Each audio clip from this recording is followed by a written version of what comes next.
మన కుటుంబంలోని ఎవరైనా వృద్ధులు ఇంకొన్నాళ్లలో భగవంతుని దగ్గరకు చేరుకోబోతున్నారని చెప్పేందుకు ఇది ఒక సంకేతమేమో.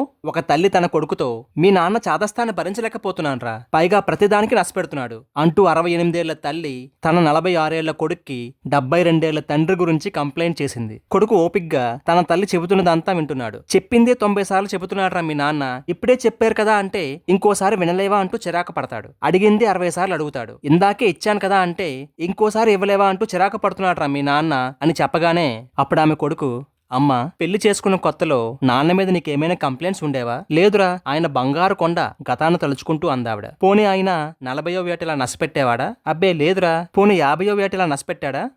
లేదురా. 60వ ఏట? అబ్బే లేదురా, ఈ మధ్యనే గత 6 నెలలుగానే.